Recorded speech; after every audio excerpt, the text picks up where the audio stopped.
CBSE class 12 chemistry हमारा chapter है aldehydes, ketones and carboxylic acid. उसमें हम reaction of aldehydes and ketones कर रहे हैं, जिसमें अल्फा हाइड्रोजन एटम प्रेजेंट होता है जो हमारा अल्डोल या क्रॉस अल्डोल रिएक्शन देगा। अगला क्वेश्चन है एसर्शन रीजन टाइप क्वेश्चन है, क्वेश्चन नंबर 42। एसर्शन दिया हुआ है the final product in aldol condensation is always alpha beta unsaturated carbonyl compound. ठीक है, तो अल्डोल कंडेंसेशन में जो फाइनल प्रोडक्ट होता है वो alpha beta unsaturated carbonyl compound होता है। और रीज़न दिया है कि alpha beta unsaturated carbonyl compound आपका स्टेबलाइज होता है कंजुगेशन के द्वारा। ठीक है, तो उसमें कंजुगेशन होता है। तो 4 ऑप्शन है। पहला ऑप्शन रहेगा कि असर्शन रीज़न दोनों सही है, रीज़न करेक्ट एक्सप्लेनेशन है। दूसरा है कि असर्शन रीज़न दोनों सही है, रीज़न करेक्ट एक्सप्लेनेशन नहीं है। सी ऑप्शन है असर्शन करेक्ट है, रीज़न गलत है। और फोर्थ ऑप्शन है असर्शन गलत है और रीज़न सही है। ठीक है, जनरली 4 ऑप्शन रहते हैं, उसी के हिसाब से आपको बनाना है इसको। एक बार आप इस क्वेश्चन को ट्राई करिए, फिर हम लोग आगे बढ़ते हैं। तो यहाँ पर हमारा जो फाइनल प्रोडक्ट होता है वो alpha beta unsaturated carbonyl compound होता है, ये बिल्कुल सही है। ठीक है, यहाँ पर आपका अनसैचुरेशन हो जाता है। ठीक है, ये अल्फ़ा या आप बीटा ले सकते हैं। ठीक है, अनसैचुरेशन यहाँ कंजुगेशन भी होता है, ये भी सही है। ठीक है, तो यहाँ पर आपका क्या होता है कि final product alpha beta unsaturation होता है, बिल्कुल सही। और रीज़न भी आपका सही है, alpha beta unsaturation compounds stabilize होता है। ठीक है, अब यहाँ पर ना 2 तरह के आंसर, जैसे कुछ जगह दिया हुआ है कि ए और बी इसमें होगा क्योंकि दोनों सही है ना, इसलिए सी और डी तो होगा नहीं। अब जैसे 1-2 जगह दिया हुआ है कि इसमें रीज़न करेक्टली एक्सप्लेन कर रहा है। क्यों कर रहा है? तो इसलिए कर रहा है क्योंकि क्यों बन रहा है अल्फ़ा बीटा अनसैचुरेटेड, क्योंकि अल्फ़ा बीटा अनसैचुरेटेड में आपका कंजुगेशन है वो स्टेबलाइजेशन करता है, इसलिए वो अल्फ़ा बीटा अनसैचुरेशन बना रहा है। ठीक है, और कहीं कहीं आपका दिया है कि जो रीज़न है वो करेक्टली एक्सप्लेन नहीं कर रहा है।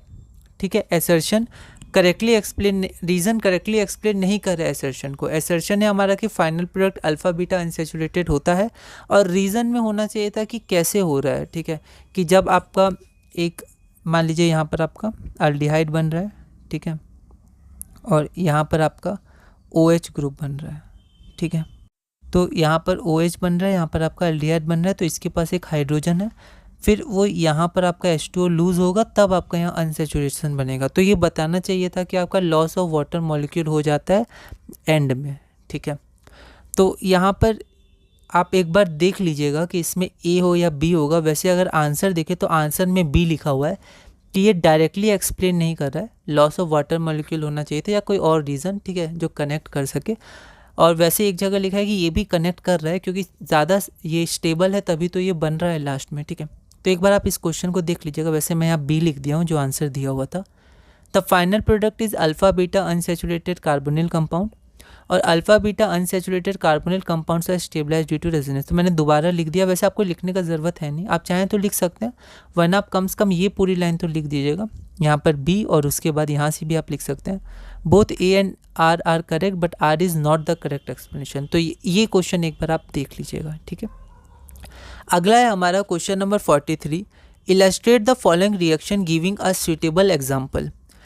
Cross aldol condensation. यह क्वेश्चन दिल्ली 2012 में 1 मार्क का पूछा गया था। एक बार आप इस क्वेश्चन को ट्राई करिए, फिर हम लोग आगे बढ़ते हैं। तो ये NCERT में भी दिया हुआ है। ठीक है, डायरेक्ट डेफिनेशन है, मतलब क्या हो रहा है उसमें। ठीक है, क्रॉस अल्डोल कंडेंसेशन। ठीक है, तो when aldol condensation is carried out between 2 different aldehydes. ठीक है, तो जैसे NCERT में से कुछ लिखा रहता है तो उसको आप अपने वर्ड्स में भी कन्वर्ट करके लिख सकते हैं। ठीक है, कोई दिक्कत नहीं, आप अपने हिसाब से मॉडिफाई कर सकते हैं, और अलग से भी आप कहीं से डेफिनेशन इसका लिख सकते हैं। ठीक है, जो इसको और तरह से एक्सप्लेन कर रहा है। अगर NCERT में डायरेक्ट मिल जा रहा है, आप डायरेक्ट भी लिख सकते हैं। ठीक है, कोई दिक्कत नहीं, आप अपने वर्ड्स में भी लिख सकते हैं। Cross aldol condensation. When aldol condensation is carried out between 2 different aldehydes or ketones, or between an aldehyde and a ketone, and at least one of them contains alpha H। ठीक है, तो कम से कम एक में आपका अल्फा H होना चाहिए।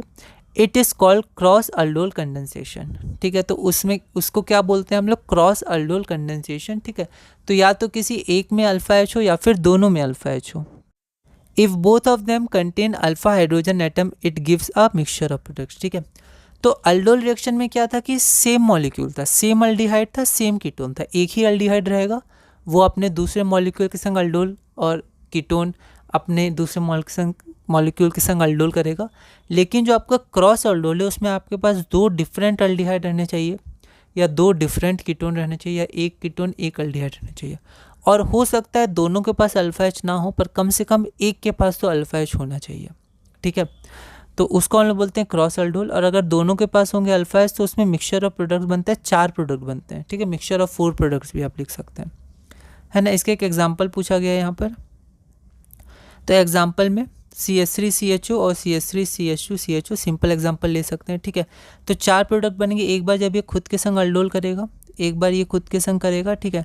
फिर एक बार ये इसके संग रिएक्ट करेगा, एक बार ये इसके संग रिएक्ट करेगा, ठीक है। तो एक बार इसके अल्फा एच यूज़ होंगे और इसका कार्बोनिल ग्रुप, एक बार इसका अल्फा एच यूज़ होगा, इसका कार्बोनिल ग्रुप। तो आपके पास 4 प्रोडक्ट बन जाएंगे, ठीक है। तो ये आप लिख सकते हैं NaOH और हीट, ठीक है। अगला है हमारा क्वेश्चन नंबर 44। यह question CBSE sample question paper 2021-22 में 2 मार्क्स का पूछा गया था। एक बार आप इस क्वेश्चन को ट्राई करिएगा, अगली वीडियो में हम इसे सॉल्व करेंगे।